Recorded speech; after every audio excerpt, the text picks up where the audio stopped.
Hello, and welcome to episode 90 of Philo. This episode, oh gosh, I named it something. So much twirling in this episode. We have Robin today.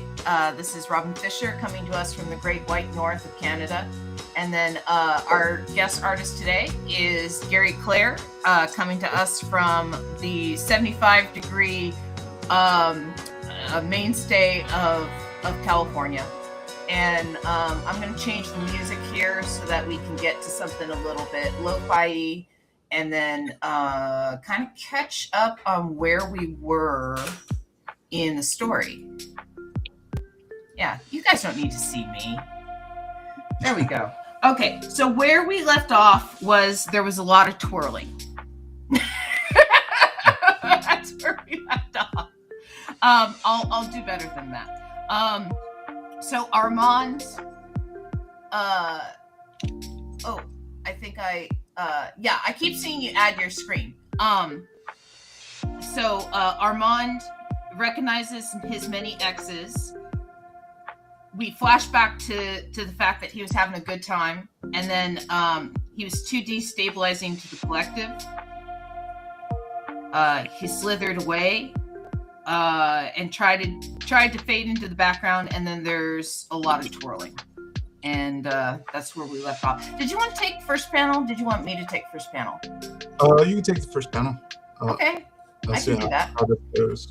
Hi, Kay. How are you doing? Good. I'm just having issues with my sharing. No. Your sharing's fine. I just didn't turn on your screen. Well, 1 second. I think No. No, because I just turned you up. Okay. Yeah. See.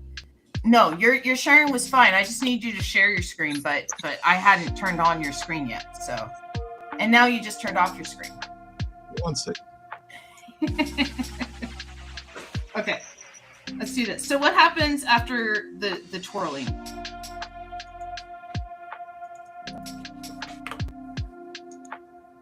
What happens?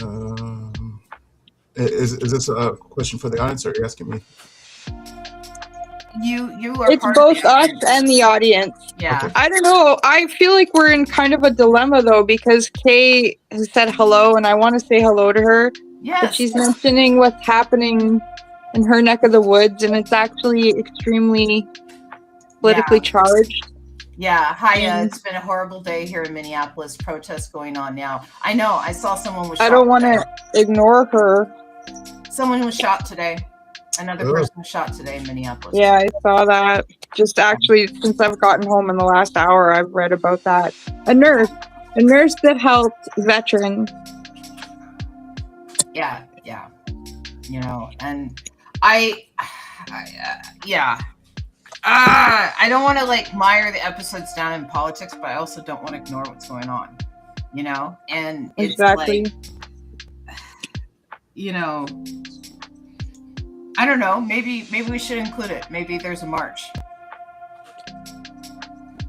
Oh, there's got to be marches. There has to be. Yeah. I don't know. The only word you can use for these is execution. It's an execution. What pisses me off is that they aren't even pretending to hide it anymore. No. They feel completely free to do what they want. Yeah. They're not even pretending to hide it anymore. They're just like, no, we're just gonna shoot people in the face, and it doesn't matter who you are. And you're gonna post videos of us slipping on the ice and try and make us look stupid. Well, we'll make you look stupid. Bang, bang, bang. Yeah. You know, like we've talked about this off air, but I still think the only thing that's going to stop it is the D-Day. Well, I think I've mentioned it too. I feel to me it's a lot like DMZ. I don't know if you've ever read that comic, but it's like a civil war within the United States between like a militia and what is like basically the same. And they start cutting off parts of the United States and the whole story takes place in New York, which becomes a demilitarized zone. Yeah. And the people that can't afford to leave are stuck in this.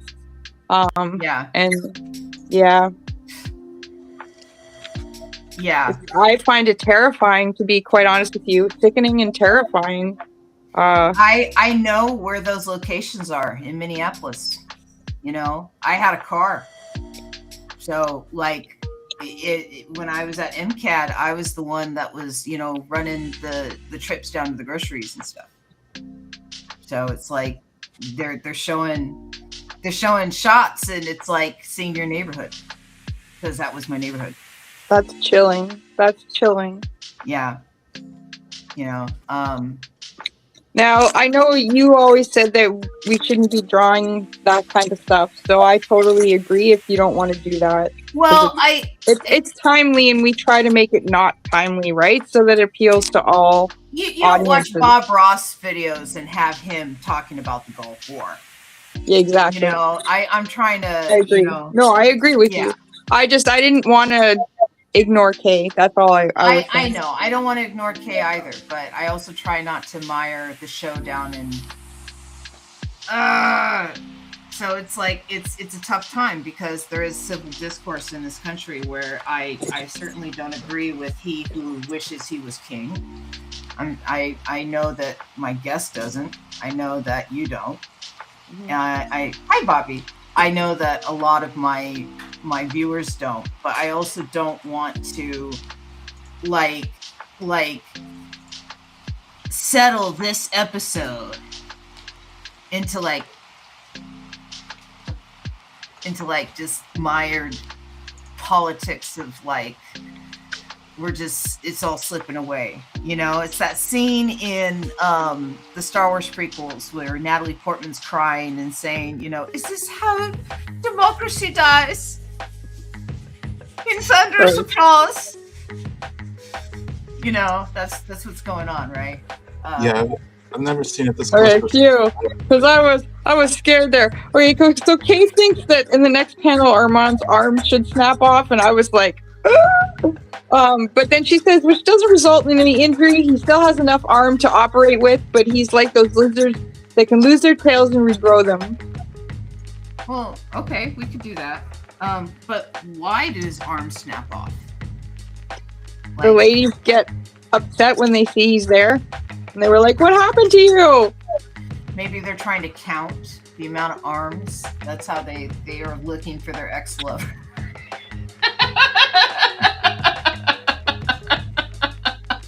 If I cut off my extra arms, they'll never find me.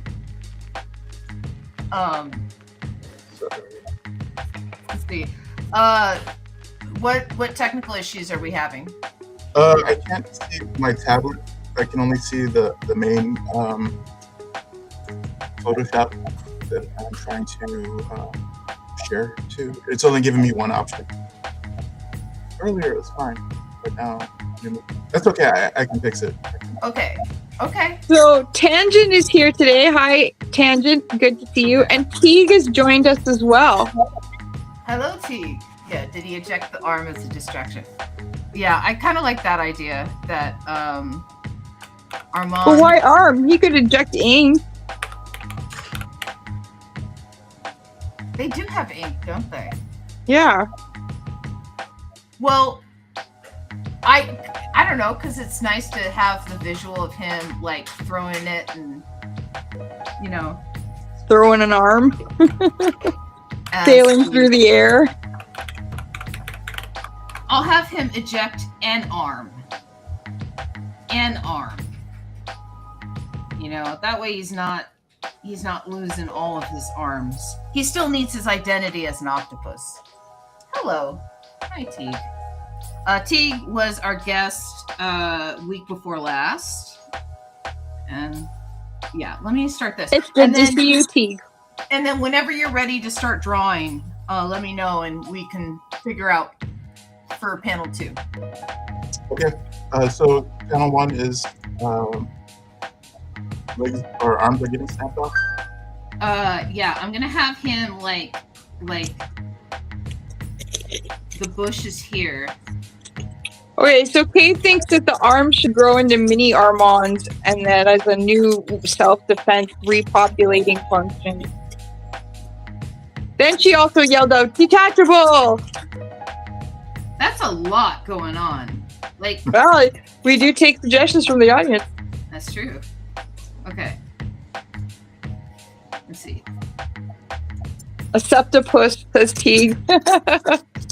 Okay, so what I'm gonna do is I'm gonna have him like in the bush, you know, throwing the arm, and like I gotta look up a couple of chameleons. I don't have your screen share. Oh yeah, I'm fixing the problem I was having. 1 second.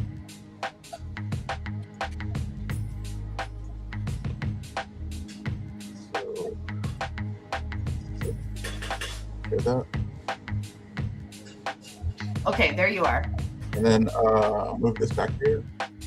Yes, there you are.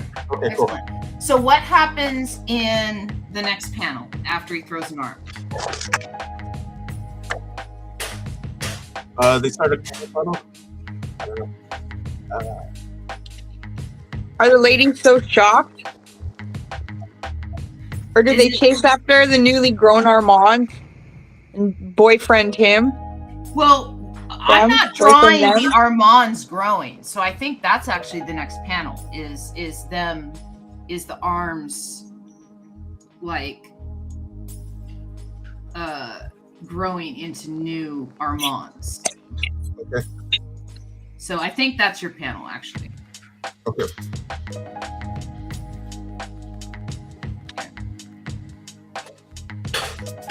They kind of don't have teeth, do they? Chameleons? Yeah. I want to say they do. I'd have to Google that though. I'm looking at pictures and I'm not seeing teeth. Well, usually their mouths are closed.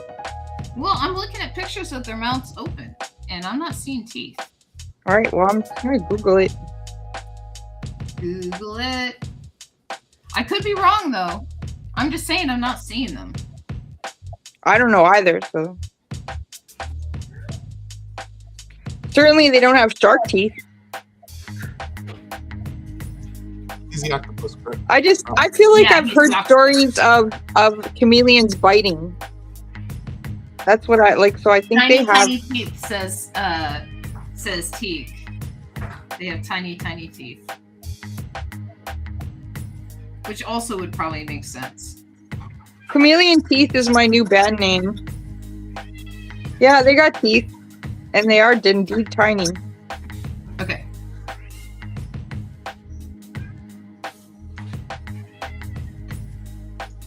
So yeah, let's start with these chameleons back here. I've got chameleon teeth in the viewfinder. Yay! Oh, so they do have teeth. Okay. Teague's right. They're just like tiny little nubbies. So they're like fish teeth. Yeah.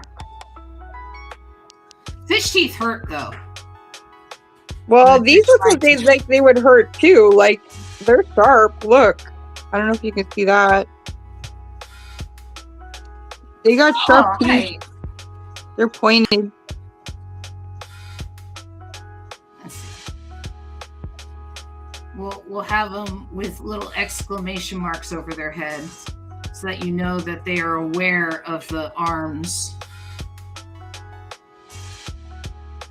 They are extremely sharp and calcium based. Ooh, calcium-based teeth. Yeah. It's an article, A to Z Animals, chameleon teeth, everything you need to know. Because we needed to know about chameleon teeth. That's funny. Okay, I'll give them little teeth then. So they're like, chameleons are camouflage kings and may change colors depending on their mood. How cool is that? That's general knowledge. Almost everybody knows that. But does everyone know anything about their teeth? or if they have any, or what they're used for. I feel like this was written by a kid. This is awesome. But it was written for us. It was written for us because we were asking those very questions. You know? We were like, do they even have teeth? And somebody wrote an article. Do they have teeth? Their teeth are small and pointy and designed specifically for crushing insects. Needed to know. Yeah. Yeah, and then let me do a octopus like twisting little arm here. They can have up to 15 to 22 teeth in one lifetime. Ooh. So they're not like sharks where they just keep growing in. Well, sharks have rows, right? So it's like Yeah. if one breaks off, there's just another one right behind it. Yeah.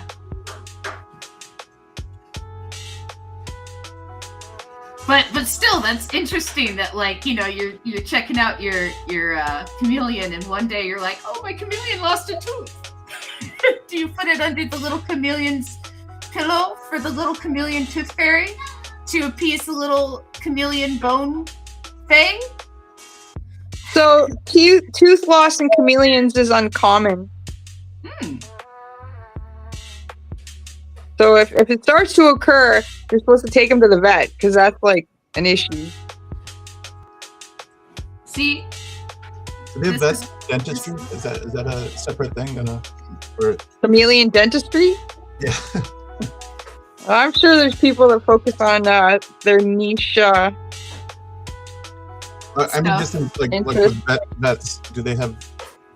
Are they separate from just vets, or do That's vets a good question. Dentistry? I mean, I know my vet is always looking at my cat's teeth, so I'd imagine like it is something they have to cover when they go to school, because that's a lot of their health is their gum disease and stuff, right? If they have it. I know that in Terry Pratchett's books, he always had humans go to vets in space instead of doctors because vets have a broader understanding of biology and how things are supposed to work. But if you're human and you go to a doctor, like they know like this species biology and that species biology, but they don't know human biology.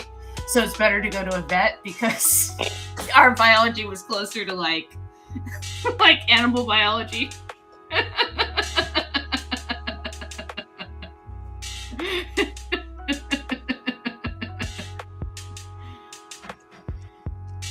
I think that's funny. I thought that was funny. Terry Pratchett's funny. He's great.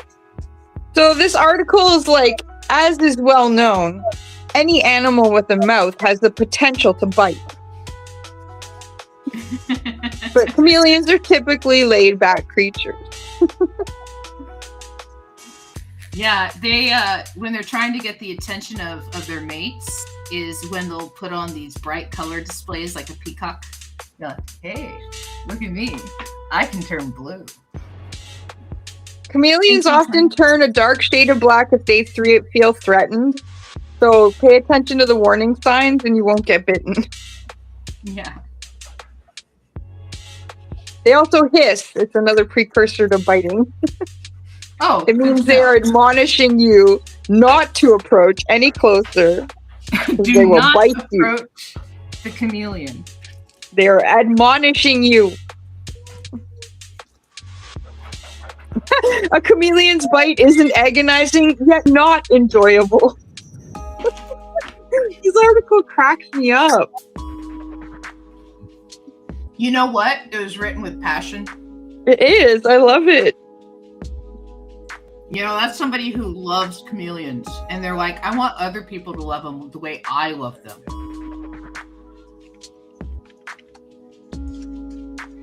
The worst thing you can do if you're unfortunate enough to get bitten is to take your finger away from the chameleon.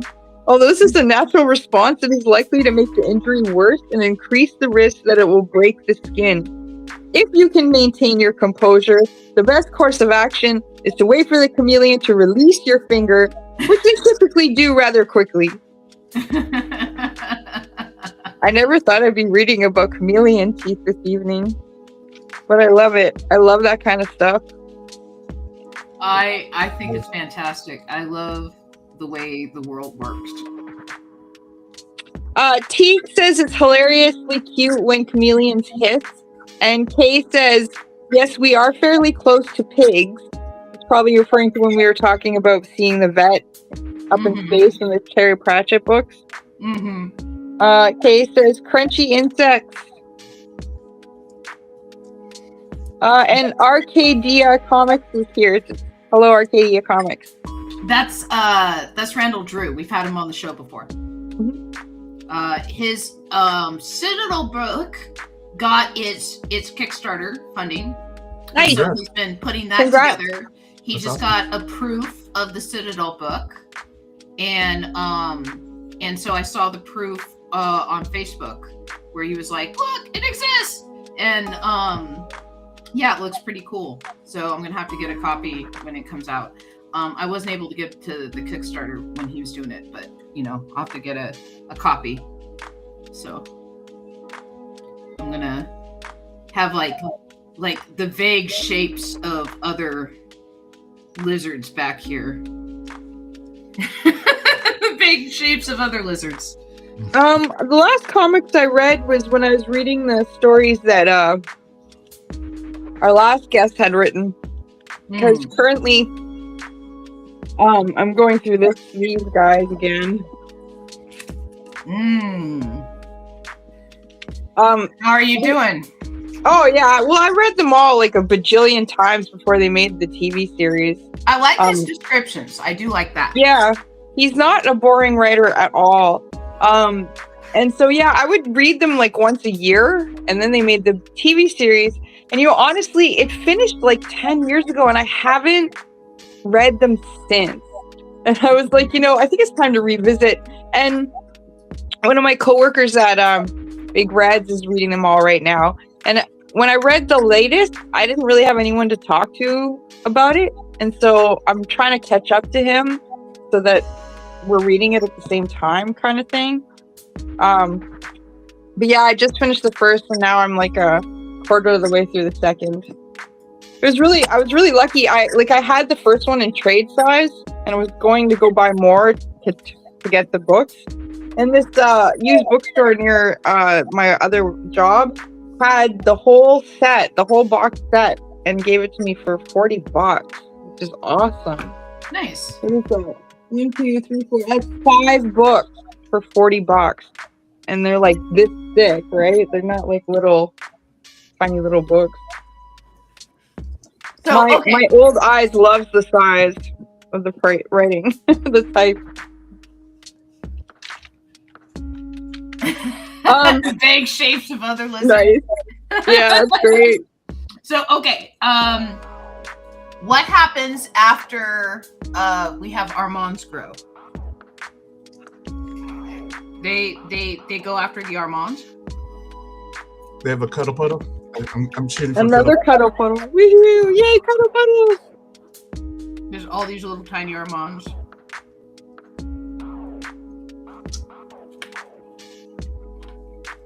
Wait.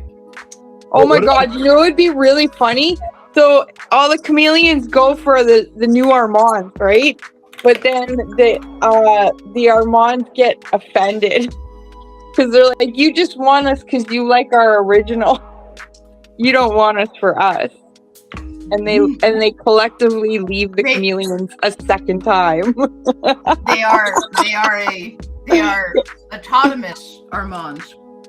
That would be, to me, that would be hilarious, but I'm thinking we have tiny little Armands. Right.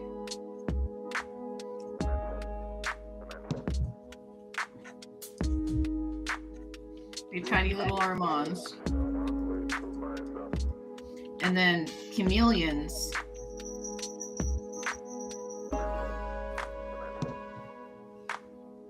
Right? going like, "Oh, Armand, you've come back to me," right? Yeah, that sounds good to me. Armand's plural. Yeah, Armand. I forgot to Armand, write I. for panel 2.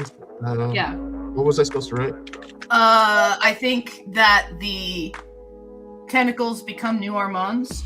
Okay. Like that's basically what's going on in that panel.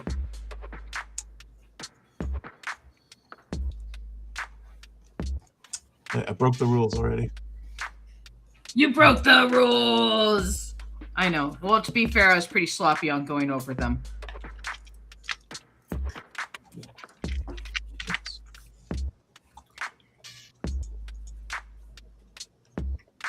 We'll have a little Armand over here, just a surprise.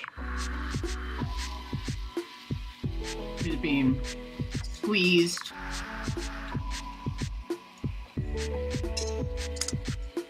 I want to switch glasses. Red's hat over here.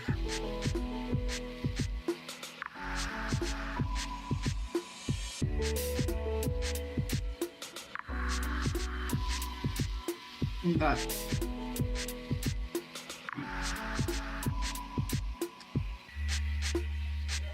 Little tiny Armands. We'll have this one just held by a single hand. This one, I think I'm gonna have like trying to get away. Like it's trying to pull away. And then it's being like pulled. Do you have a consistent font size that you use? Legibility. Okay. So, no, you don't get hung up in the details. Okay? All of the like consistency stuff I do in the books like way later. Okay? This is just easy flow. We're having fun. Cool. Drawing. We're listening to the vague shapes of other lizards. They are an Debut. amazing band. Like, seriously, Chameleon Teeth's album, The Vague Shapes of Other Lizards, is so good. Yeah, their debut album. It's groovy. Just speaks to me.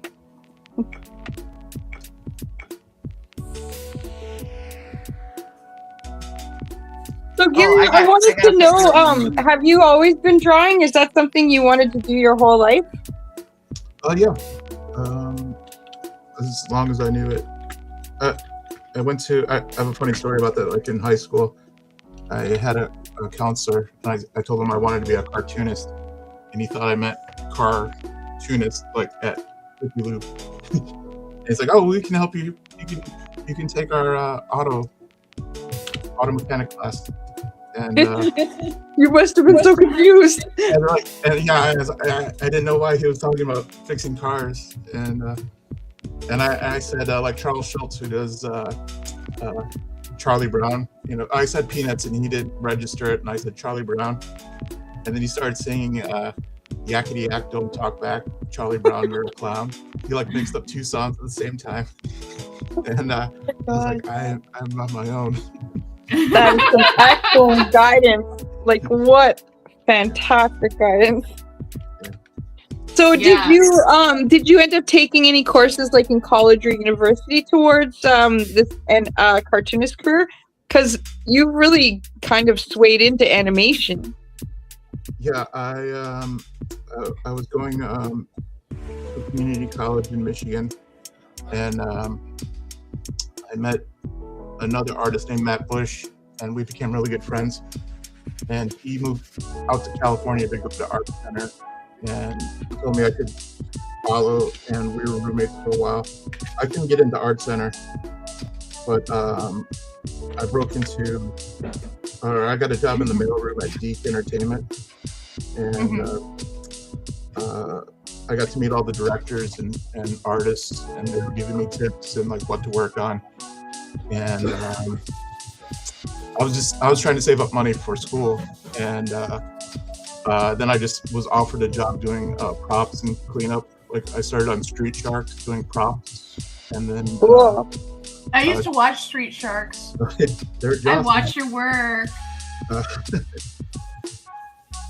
Like I did. It was on UPN on Sundays. I used to watch it. Were there cartoonists that you were favorites of yours when you were like a teenager and in your early 20s yeah, going to university?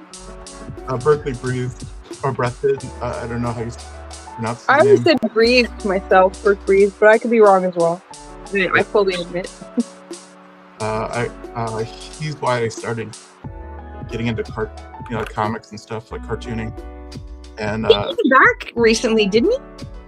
he's what? Didn't he do a comeback recently? I'm not sure. I can't tell. Like he was directing for a while, like directing animated movies. I got to work with him at Threshold Entertainment, like back in the early 2000s, and I was like a nervous schoolgirl, and I was like, I'm a huge fan of your work. I wanted to become a cartoonist, but I got to show him my work, the Offbeat comics, and he looked through them and asked me if I submitted them to any syndicates. I told him all of them. They all rejected me, and he said, "You want to know why?" And I'm like, I was expecting like some sage advice, and he goes, "It's because they're funny."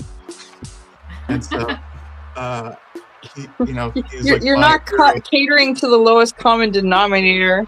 Right. That was like the ultimate validation, and yeah, he told me I was funny, so I'm like, no take backs. It's official. You can write that as a review on any book you put out. Brooke Breeze said. So working for this company that you got a mailroom job at, just cleaning up backgrounds on Street Sharks? That was deep. Yeah, deep. What did that evolve into? Disney bought them out in 1998, I think. But I worked on several projects through there, and then I moved back to Michigan for a year, and I was like, that was a huge mistake because of the winters. And we're in it now, man. Boy, are we in it now. We're supposed to be getting a blizzard later on tonight, and it's been like negative 25 out here. Give my sympathy. But well, the thing is it's like we're in Canada. It's winter time. You just kind of have to be like, what do you expect? I mean, you are in Canada in the wintertime. Yep. I lived in Saskatchewan. Blizzard. Yeah, that is way colder than Southern Ontario, let me tell you. Yeah. Like, a little bit colder. Southern Ontario, it rains more. Well, my thing is I was born in Winnipeg where like literal like gale force winds of snow and blizzard all the time in the winter because it's a flat prairie. And then I spent my teen years in Sault Ste. Marie, which is Northern Ontario, which is more like Saskatchewan.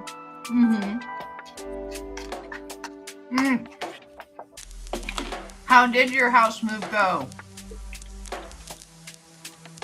They look exhausted. There's this cute little exhausted cat icon. Yeah, he says it's only -5 there. Oh my gosh. Only. If only there wasn't so many icicles everywhere. Yeah. Do you like living there though? How is it? How's the free healthcare? Oh, in Canada? Oh, I love it. It's great. No, the problem is it's really expensive here. But I lived in China for 3 years, and it's coming home. I realized I'm so lucky to live in Canada. Like, there's so many things that people just take for granted. But I mean, I love this country. There's so many beautiful things about this country. I love the different cultures so much. For the most part, if you go to the big cities, they're quite accepting of every gender, every binary type. Like it's when I was in Vancouver, this was like in 2005. I was at a daycare there teaching, and we had a transgender kid at the age of 5. Their parents were open to letting them express themselves as a boy, and we like continued it. Like if that's what they wanted to feel happy and comfortable, we were like, no problem. That's what you are.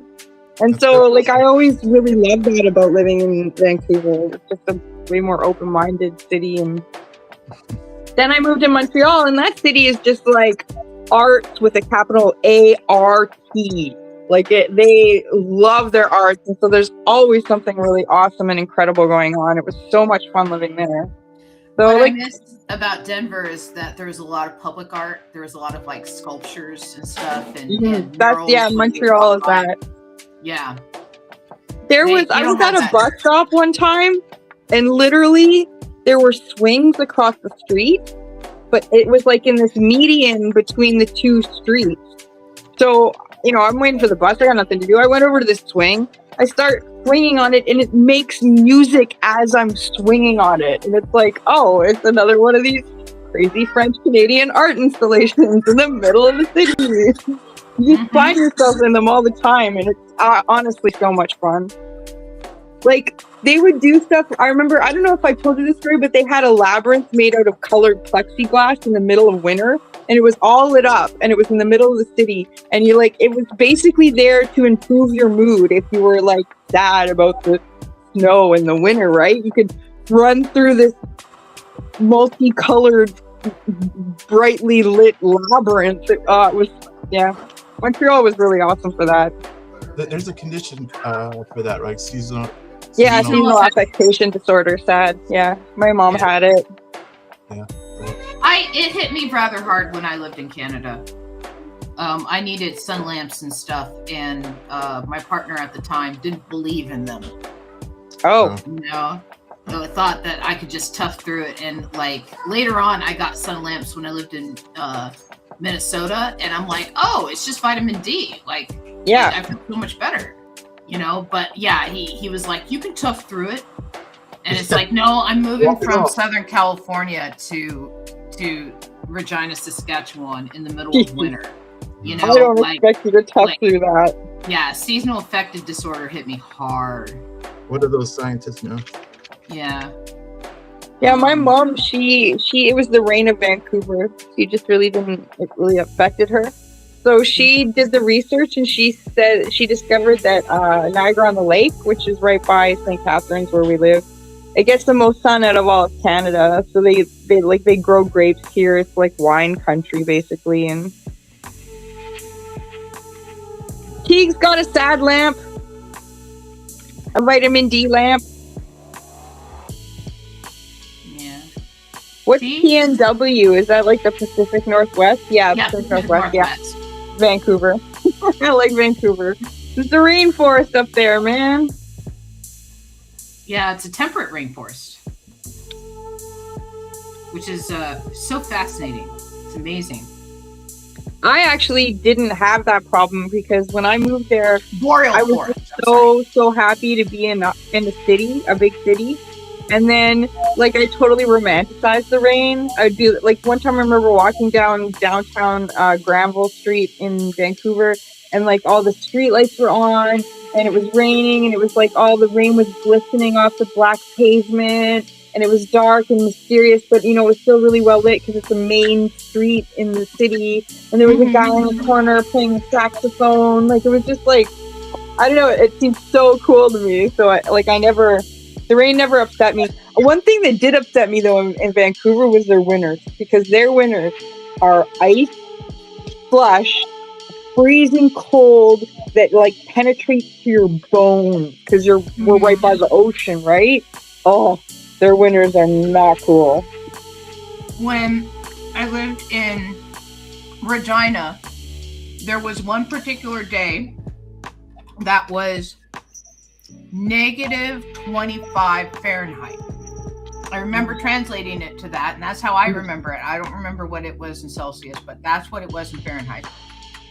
And It's the only time weather has ever punched me in the face.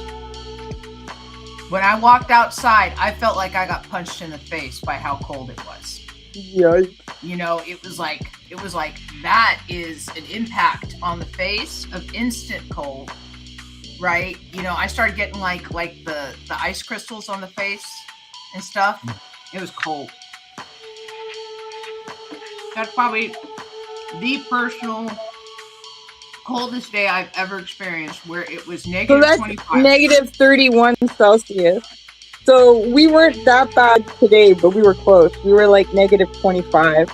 Yeah, I remember it was a really windy day too. So yeah, 31 is bad. Yeah. Because it's never just negative 31. There's like the whole wind chill factor that amps it up to like 36 probably. You know what I mean? Yeah, like, yeah. And so I just, like I said, it was the only day in my life that weather has ever punched me in the face. And you know, and I walked out and I felt like I got slapped in the face by the cold. Right? And it was like Mother Nature going like, what are you doing up here? You know, and it's like, that is really cold. Mm-hmm. You know, like I mean, I've been tumbled over in the Pacific Ocean, not been bothered. Right? You know, and I count that as like a weather event. Right? There was one time my brother saved me from being sucked into a riptide, and that was really scary. Right? Yeah. Again, this was in Baja, so no lifeguards or anything, you know, and my brother came out with his surfboard and got me and you know, and then went back out and got his friend, and you know, so there's that day and stuff. So I mean, there's been a couple days where I've had to nod with respect to weather. Right? That you're reminded that weather is always the winner at the end of the day. If it's between you and weather, weather's going to win every time.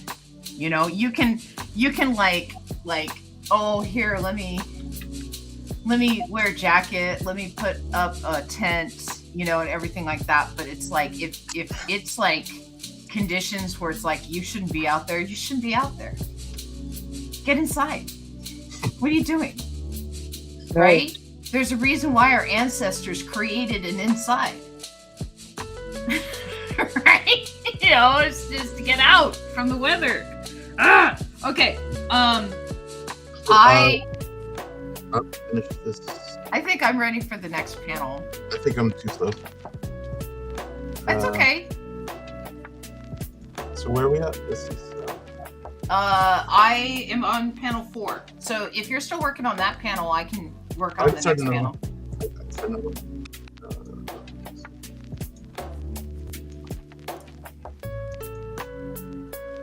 Yeah. But don't forget, like, I've been doing the show for a long time, and so I don't draw good. I'm kind of off thumbs with this new setup that I have. I don't draw good. I just kind of slap up some stuff, and then I disagree. I think you draw good, and people sometimes go like, oh you gosh, draw really good. I'm drawing really slow, and it's like no. This is slapdash. This is note. This is post-it note art. You know, like I can draw better, but I'm just not. Okay, so you want to do panel 4 then? Sure. Where they reject them. Okay. They get turned off. Is that what happens? Yeah. So then I will do panel 5. So that's where I left off is what you see on screen right now, if you can see the screen. Where to each their own, and it's all the chameleons having a little Armand to themselves. And so that's where I left off. So I'll do So are we doing that thing where they all they get rejected because the Armands feel like are the Armands gonna reject them all at once? Yeah, because that would be your panel, I think. Would be the Armand rejects them all. Yeah, because that's panel 4. Okay. Would be the Armands plural. They're like, you only love us because we look like our dad. You know what I mean? Oh, they're gonna need like little octopus therapy after that. Yes. Extensive octopus therapy. Little extensive octopus therapy. I just need to go get some munchies. I have some potato chips in my book bag. I'll just be a second. Okay, yeah, no worries. I'll just write little Armands failed to satisfy. Failed to satisfy? Okay.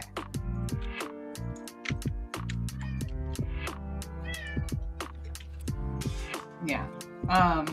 And then what happens after they reject them and they go like, we don't need you. We can do our own thing.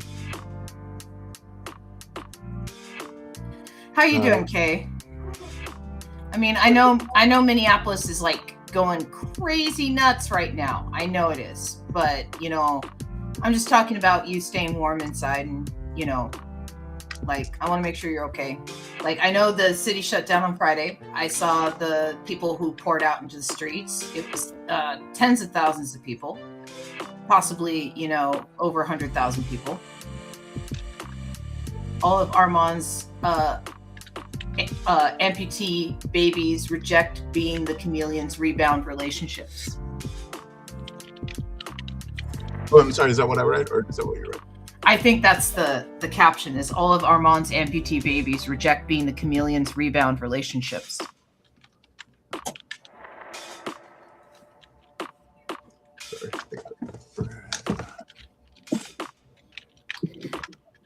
So how is design and drawing and animation work out in LA right now? How's the... I haven't worked at a studio in like 2 years. I've just been doing like freelance and like... Are you keeping your head above water?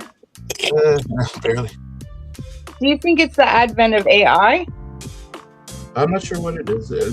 Everyone says it's AI, but I don't see examples of it. Like I don't...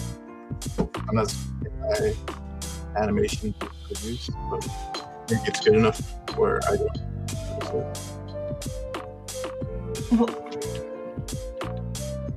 There was a thank you, Kay. Thank you for the update. All of Armand's amputee.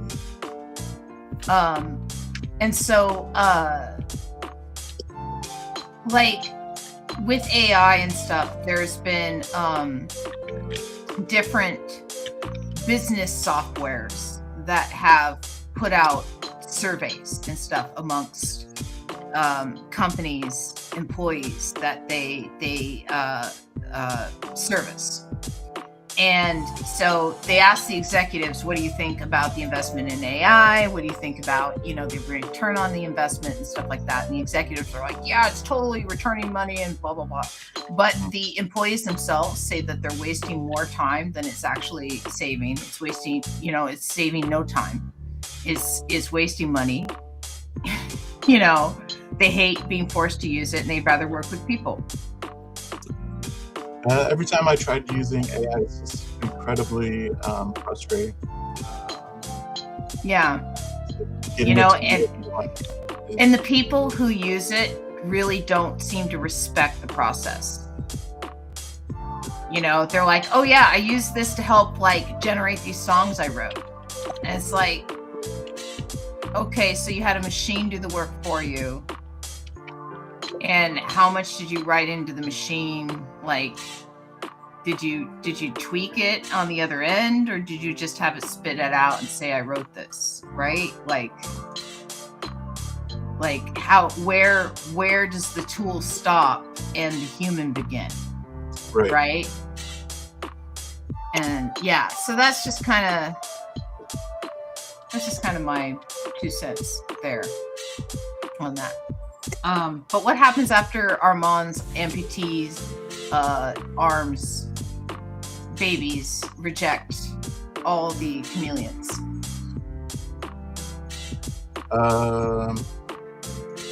Come on, chat, help me out. It's usually video games and porn or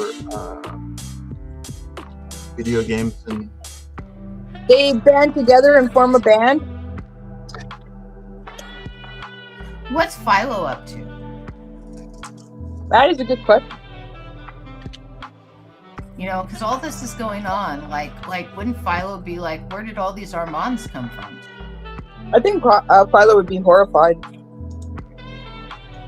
Horrified that there's so many of his lover? Would he be having flashbacks of Bluto? Horrified that all these chicks showed up and they have this extensive past with his new boyfriend. Horrified that Armand lost all his arms. Horrified that all these other arms grew out of him. Horrified that the chameleons were so fickle in their love and immediately went after his offspring. It's like, you know, it's like he has a pheromone that just can't get him off of him. what was that in Seinfeld? The Kavorka? Cloaca? That Kramer had. Kramer had the Kavorka that made him irresistible to women. What? Get the episode, but he had some sort of curse that made him like irresistible to women. I forget what they called it. You know, Seinfeld is a show that, like, I watched it the first run through, and then in reruns, I was like watching it and going like, this is a show about assholes, about like really selfish people that because of their own hubris, like kind of ruin everything for themselves. They can't ever be happy. They can't ever be satisfied. They can't ever just let something go. That's why it ended the way it did. Yeah, I know. And again, that's like I kind of got the brilliance of the ending years after it ended, right? You know, of I think what Seinfeld, the writer, was saying. Right? Seinfeld, the creator, not Seinfeld, the actor, not Seinfeld, the comedian, but Seinfeld, the storyteller, was saying. You know, like I don't know. It's interesting. The smutty chameleons, dazzled by all the facets of his lover. Yeah, all of Armand's amputee babies reject the chameleons, and then yeah, I think we're just going to say Philo's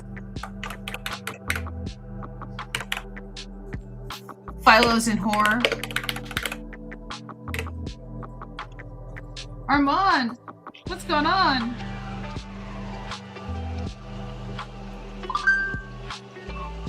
What's our Stella dog doing? Yeah. I just couldn't get behind it after a while. Like,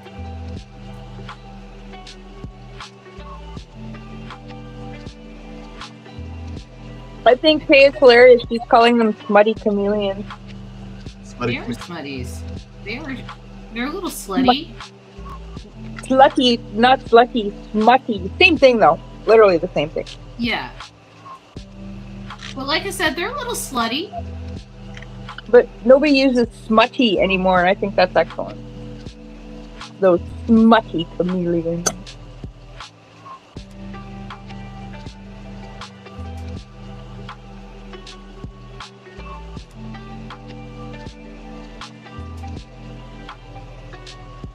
Let's see, let's have Armand up here. So when I'm working, I always get some candy. I call them my dog treats because they're incentive for me to do my job. On Saturday anyways, on Saturday I'm the head cashier, so I'm just up there and I'm just grinding and ringing people through nonstop. And I have to be fast because it's such a small store. And today we were double busy, like Christmas busy, because there's a big snowstorm going to be happening tomorrow for a couple days. So everyone's stocking up like crazy. So it was nonstop. Anyways, I didn't even get a chance to open my candy. That's how busy it was. More for future self.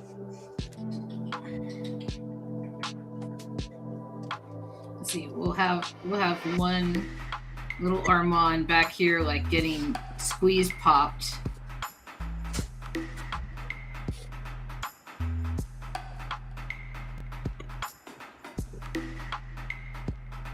So the Whoppers are imported by Hershey Canada, but Hershey is American. Yeah, Hershey is American, and it has that distinct flavor to it because it was originally made in soured milk. That's why Europeans say it tastes like vomit, and because they still continue that recipe. Mm-hmm. Yeah. Well, these are just Whoppers, so it's only a little bit of sour milk. Yeah. There's Canadian chocolate brands. You should support Canada.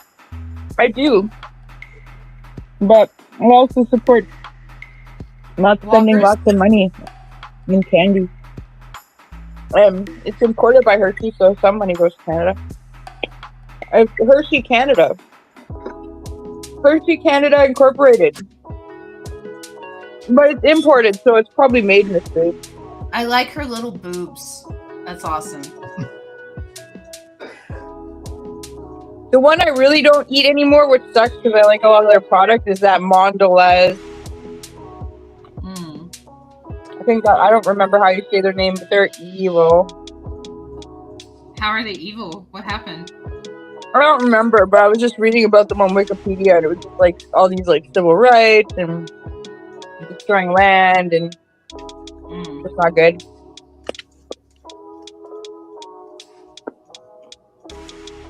Like what? The Milanos?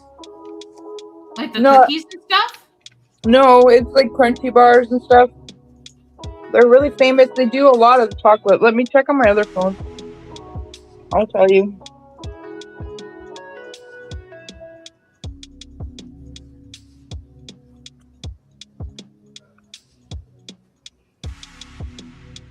I'm trying not to be so high and mighty about people and companies, but when I started working in the chocolate companies, that company was like the worst.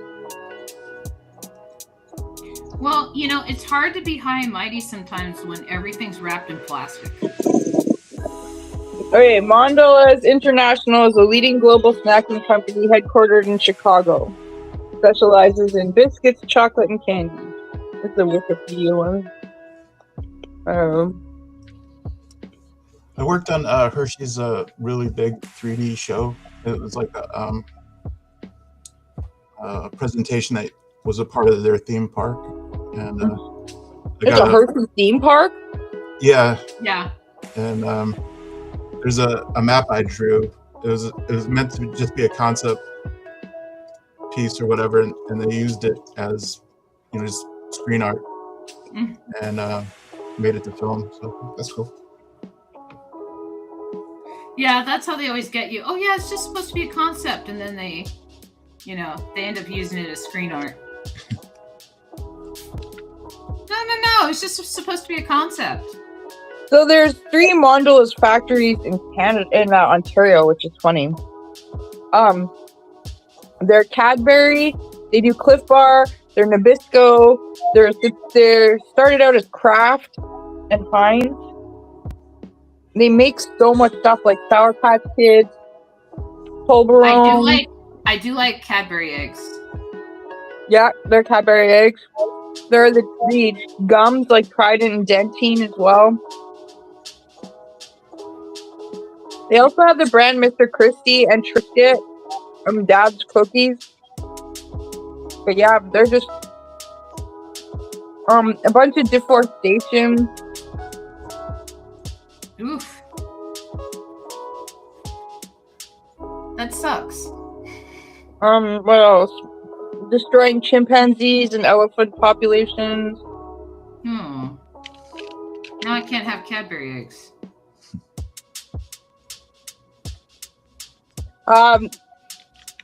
22 palm oil suppliers to Mondelez International cleared over 70,000 hectares of rainforest from 2015 to 2017. Also, child slavery.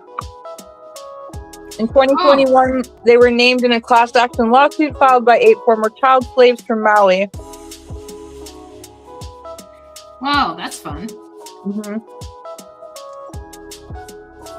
They knowingly engaged in forced labor, and the plaintiffs sought damages for unjust enrichment, negligent supervision, and intentional infliction of emotional distress. I guess I'm not having Cadbury eggs anymore.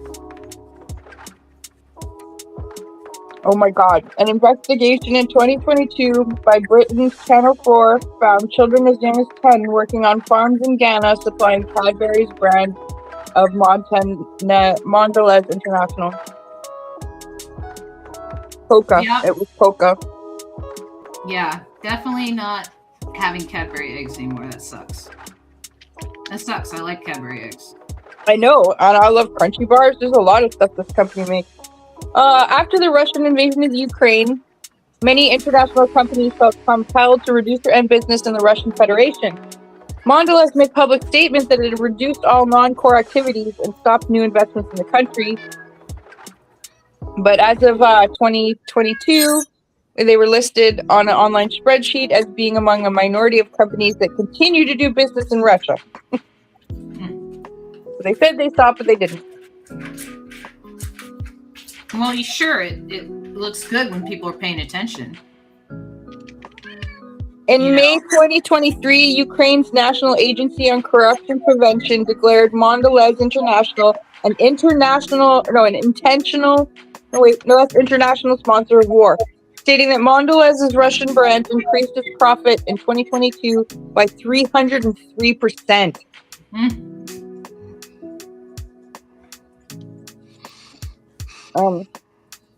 Yeah, so it's not a...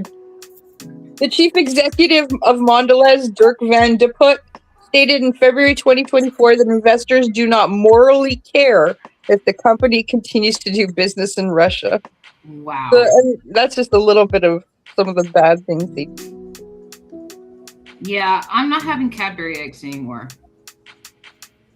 In May 2024, the European Commission imposed a fine on Mondelez of 337.5 million euros for anti-competitive practices and for abusing its dominant market position and breach of antitrust laws in the European Union, including illegally blocking cross-border sales of chocolate, cookies, and coffee between the EU countries, thereby preventing retailers from sourcing products from EU companies where prices were lower. They're just a shitty company, man. Yeah. They'll do what they can to make money. But the thing is they make so much stuff. Like, it's crazy what they make. What they're responsible for. Like, Halls, Trident, Sour Patch Kids. Yeah, that's like one of those top 100 people that's like destroying the planet. Mm-hmm. You're not wrong. Rit, like, yeah, Oreo, like they own all these companies. Meat Thins, Chips Ahoy, a Philadelphia cream cheese, Toblerone. Jeez, I have Philadelphia cream cheese in my fridge right now. That sucks. Like, it's hard to kind of be super responsible all the time, but I do. Yeah, like I said, it's try your best. It's hard to feel, it's hard to, like, I'm going to protect the planet when everything that you buy is wrapped in plastic, right?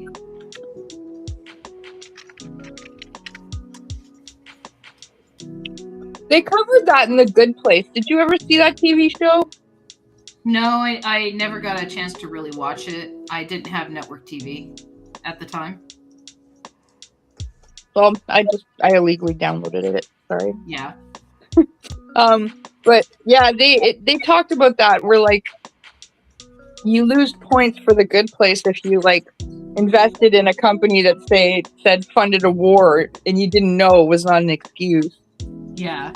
Like, over here in Canada, we're pretty pissed off because there's a company here that sold I couldn't figure out if it got blocked or not, but one of our Canadian companies was going to sell like something like 21 armored vehicles to ICE. Yeah. And I don't know if that ever went through. That was in December. I couldn't find anything that said if it did or didn't. It just said that there was a big protest about it, and some legislators were trying to get it to not get put through.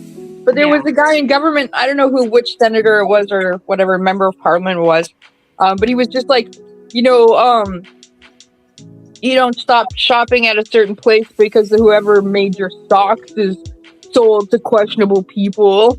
Like, that's a good point. I mean, he's kind of right.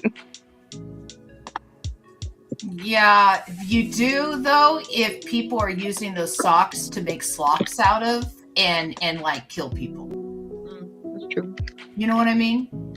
Like if your store has a big sock bin near the front, 99 cents a pair of socks, right? And then a big lock display right next to it, 99 cents for a lock. And there's someone coming in every 15 minutes buying a pair of socks and 2 locks for $3 and taxed. And you're pretending you're not seeing that going on when there's a lot of slocking, like incidents going on. You're just kind of like turning away from it. No, it's not cool. I agree. It's like, how convenient are you making it for them to buy the socks and be nefarious with your product? Use it for bad things, yeah. Just selling it to them, that's awfully convenient to give them a receipt. It's like I said, they're not even doing us the courtesy of trying to hide it anymore. They're just like, oh no, I can make money with this. Who's your kitty who's so noisy? Who's got that noisy kitty? That is Columbo. He is being noisy because he's got a lot to say. He wants me to get off of here and pet him. He's going meow, meow. He hasn't figured out that if he jumps in your lap, you might get something. No, he knows that, but he sometimes he's shy. He doesn't want to be on camera. He is not ready for his close-up. Yeah. Let's see.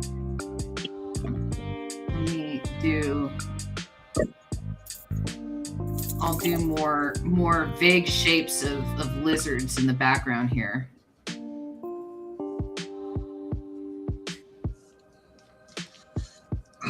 Just to kind of stretch it out a little bit.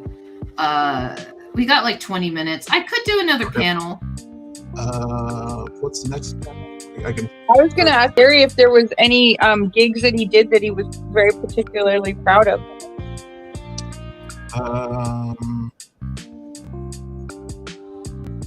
No, I kind of have like a career of mediocrity.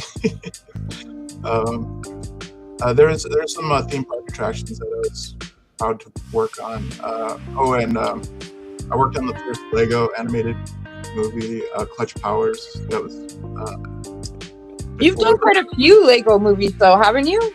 Yeah, and so I kind of established like the expressions. I've seen them use my stuff in other companies. They're still using my expressions as a standard, so that's kind of cool. But I worked on like Food Fight and like. I'm so sorry about that. Yeah, I owe everyone an apology. Yeah. I have to go door to door and apologize to everyone. I don't know anything about that. Didn't it finally come out when Charlie Sheen was drinking tiger blood? We were in production on that for so long that he had that controversy and then kind of blew over by the time. It came out after Tiger Blood? Yeah, oh yeah. Okay, this movie has a reputation in Hollywood. It was in such long development, and they spent so much goddamn money on it. No, that part. But the money didn't make it in production. What? No, the money didn't make it in production. The money was spent on the licensing for people like Mr. Clean. I don't know if they spent money on it. No, I don't know the details. Okay. Food fight movie budget. I've never heard of this movie. You don't know how much money they spent on this thing? No, they did it. Whatever they say, they did it. Okay. Plot, cast, soundtrack, production setbacks, delays, release. It was finally released in 2013. Yeah. And filled with Nazi overtones and iconography, even more egregiously unfit for children than the script's wall-to-wall gauntlet of crude double entendres and weird intimidations of interspecies sex. Yeah, Rabin revisited Food Fight in 2019 article stating that it was the kind of a bad movie I live for. This is the kind of movie so unbelievably, surreally, and exquisitely terrible that you want to share it and the rest of the world. I was put on earth to suffer through abominations like Food Fight so that society as a whole might benefit from my Christ-like sacrifice. So it's known. I'm sorry, Gary. I have to talk about it. It's known as like one of the worst movies ever made. It had an egregiously large budget of billions. But the thing is the billions. Lionsgate established a distribution deal and the financing company. Story Arc represented in investors who gave $20 million to funding to Threshold in 2005 due to the Lionsgate deal. The celebrity voice actors and the product tie-ins. A release date in 2005 was later announced but missed. Another distribution deal was struck in 2007, but again, nothing came of it. Lionsgate had a negative reaction to the delays. The investors had grown impatient due to the film production company defaulting on its secured promissory note and the release dates that were not met. In 2011, the film was auctioned for $2.5 million. Story Arc investors had ultimately invoked a clause in their contract that allowed the Fireman's Fund Insurance Company, which had insured Food Fight, to complete and release the film as inexpensively and quickly as possible. Right? But it was known for having some shenanigans going on with the funding. And like there was a lot of grease palming going on with it, because like again they had people like oh, here's Mr. Clean showing up, and then here's this product and here's that product, and so they had to pay all these companies, but like executives would come in, executives would come out, and then like new executives, they would demand more, and like they already paid off the other executive to get this license, and then and they're still working on the production. And so like huge buckets of cash were poured into Food Fight, and it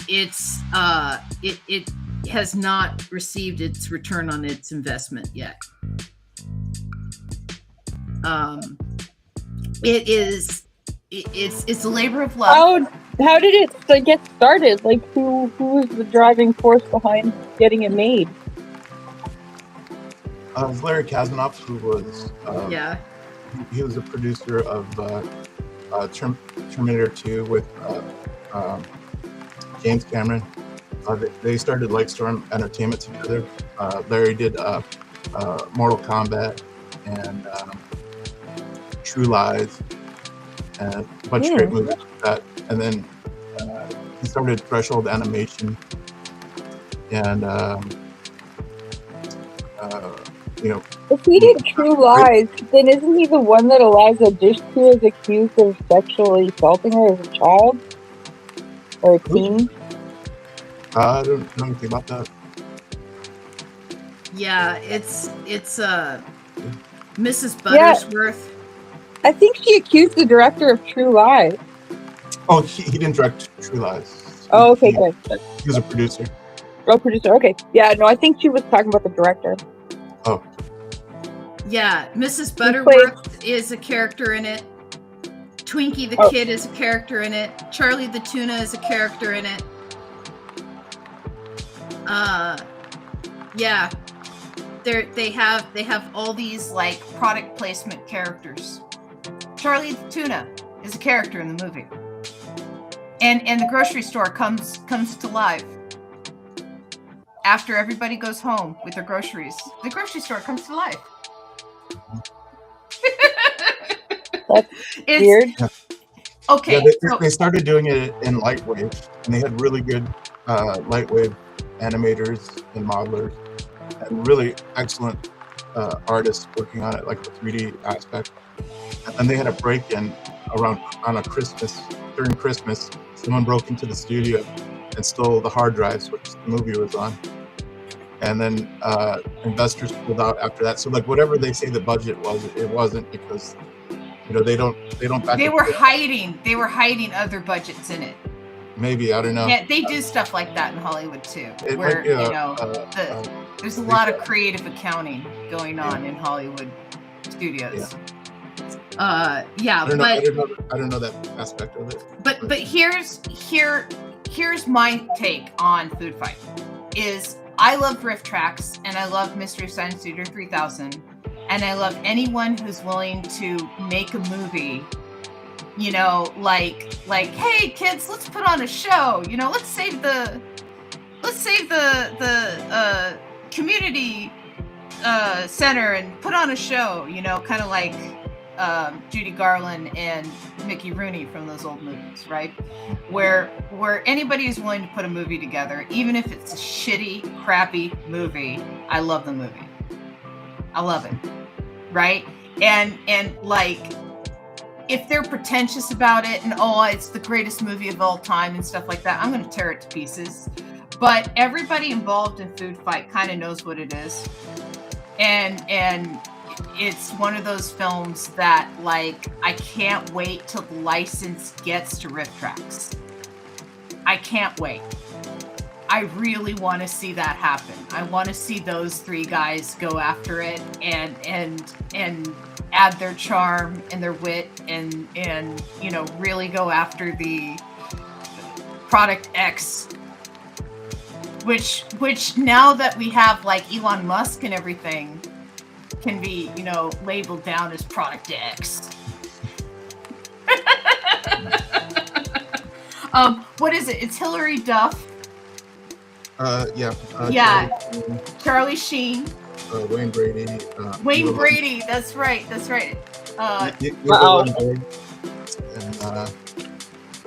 And Christopher Lloyd. He was one. I used to design the characters of celebrities I wanted to meet. So like I wanted to meet Christopher Lloyd.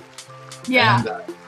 And, there's a couple celebrities that I kind of modeled the character, like kind of made them to look like the actor that I wanted to read for it. So like when I would suggest who should play it or who should do the voice, they were like, oh yeah, that's perfect.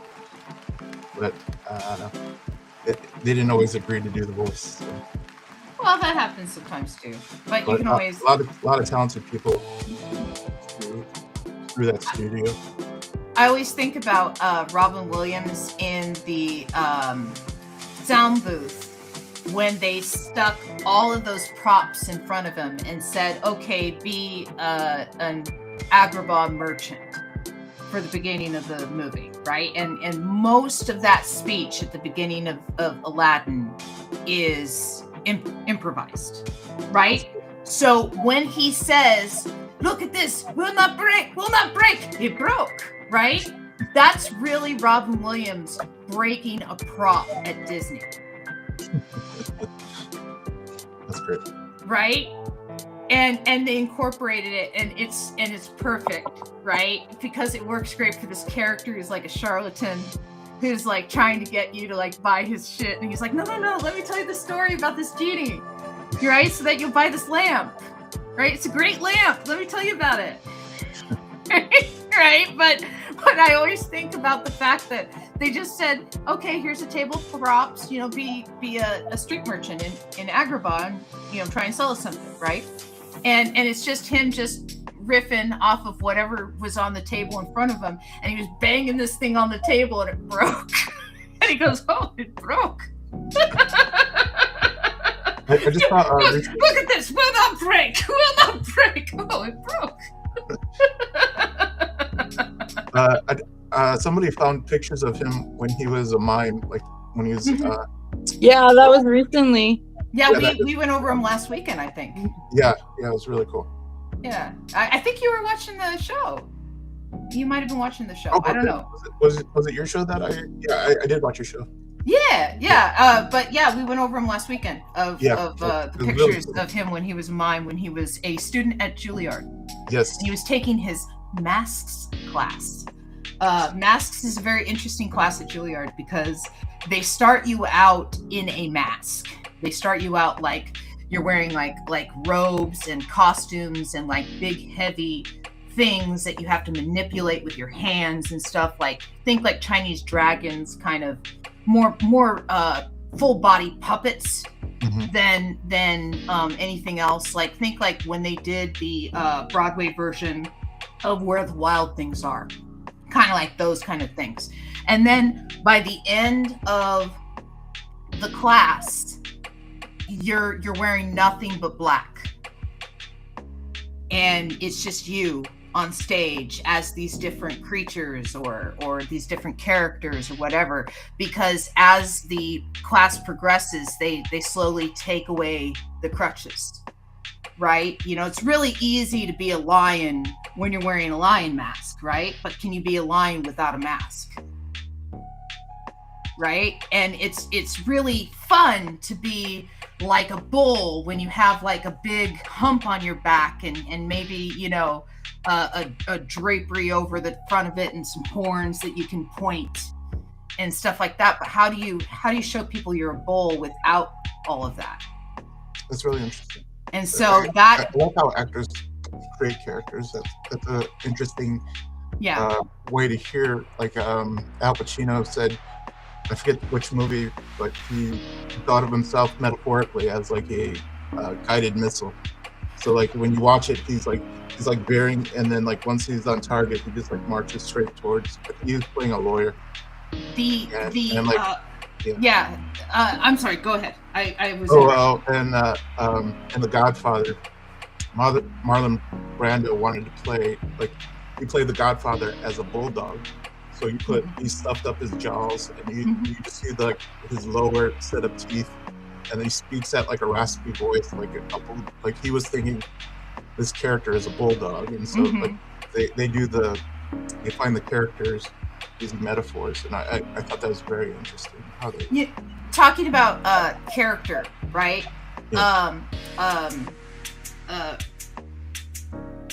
Alan Rickman, when he was in Galaxy Quest, he played that character like a Shakespearean actor stuck in this role, you know, kind of always hating it, but he always made sure that you never saw him out of makeup, right? Because that's how the audience saw him.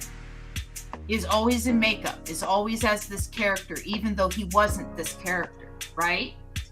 And so that was like one of the requests that he had of the production team, is that you never see this character out of makeup. And so they had to write it in that like he's just getting home, he hasn't taken off the headpiece yet, and then he gets kidnapped, right? And so he's wearing the headpiece the whole time because they think that it's really his head, and you know, that's why he's wearing the makeup the whole time and stuff. But that was Alan Rickman adding a lot of gravitas to the character of like, what do you do when you are this important to so many people as something that's not real,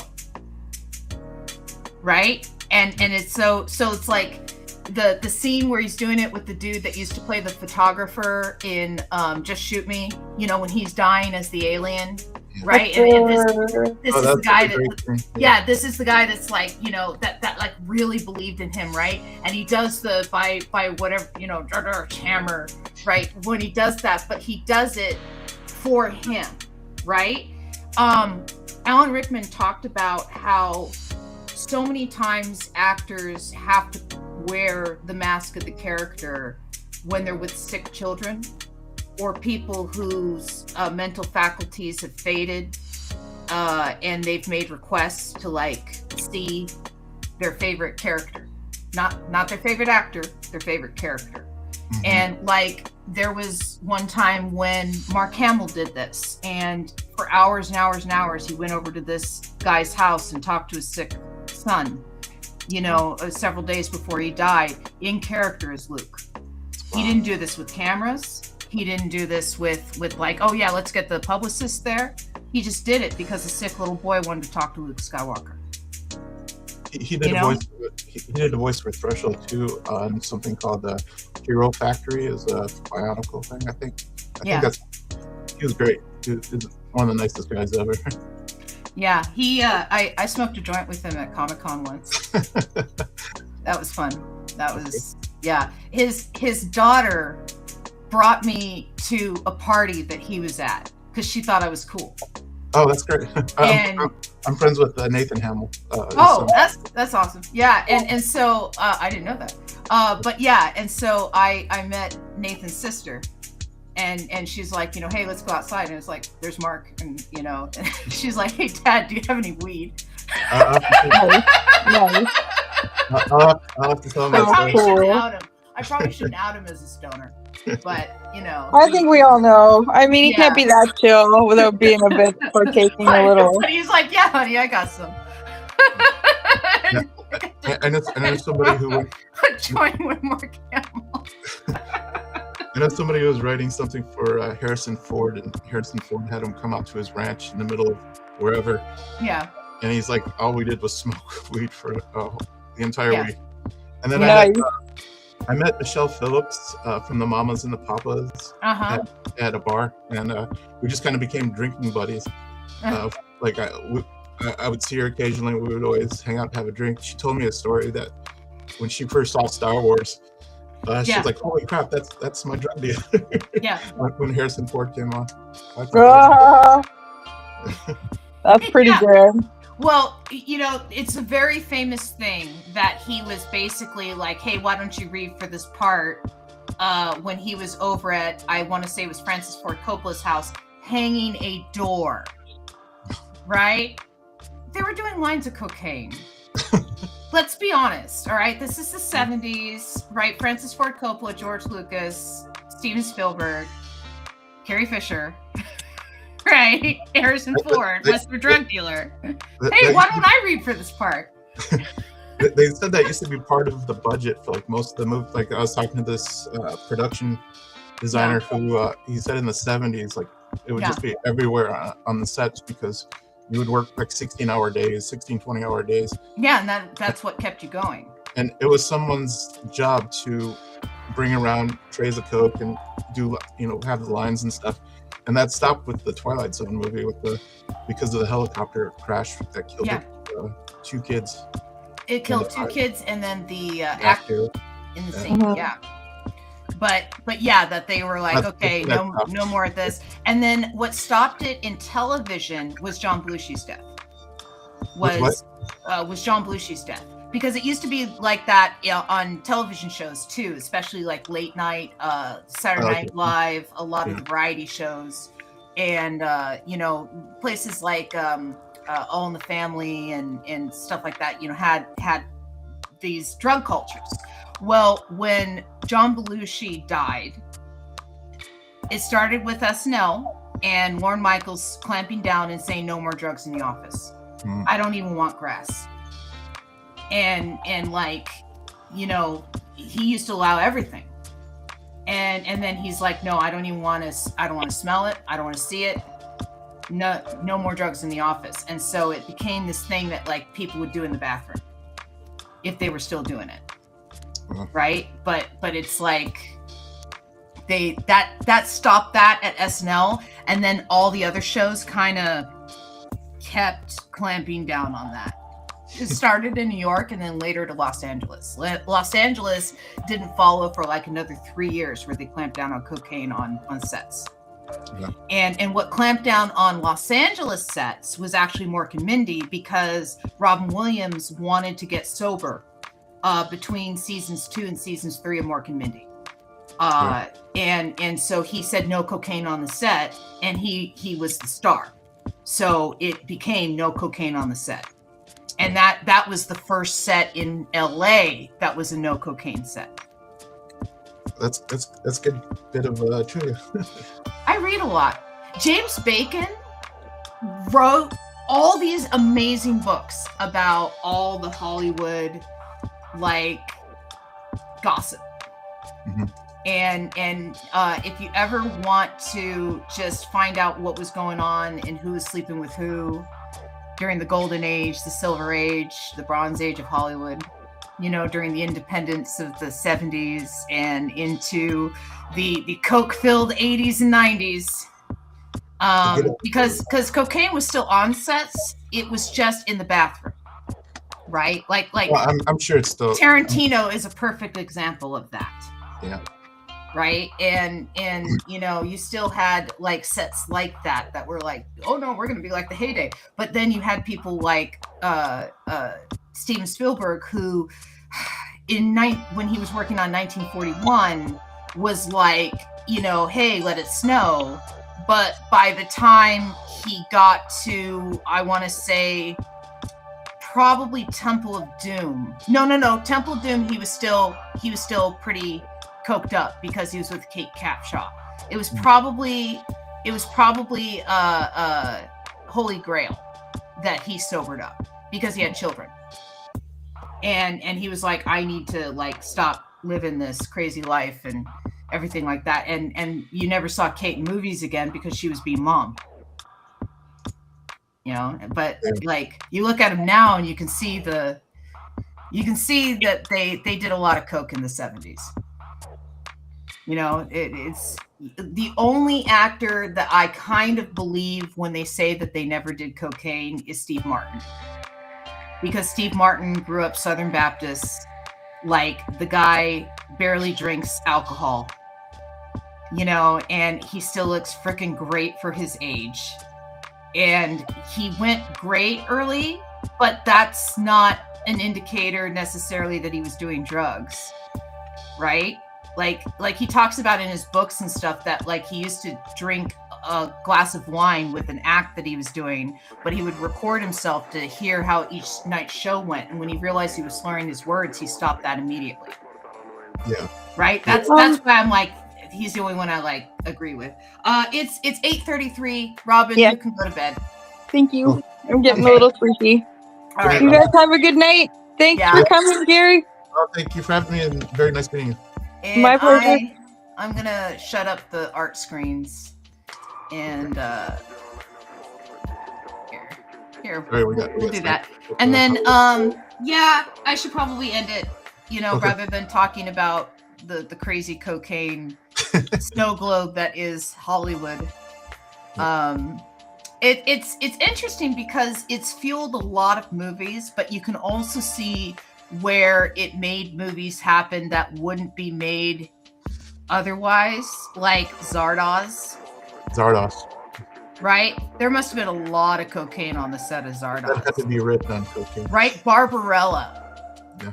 Barbarella is another movie where it's like they were definitely on something when they were making that movie. Yeah. Right? But yeah, I'm going to sign off. Okay. Produced by me, Amber Greenlee, paneltopanel.com, captaint.keenspot.com, patreon.com/artglitch, twitch.tv/artglitch, youtube.com/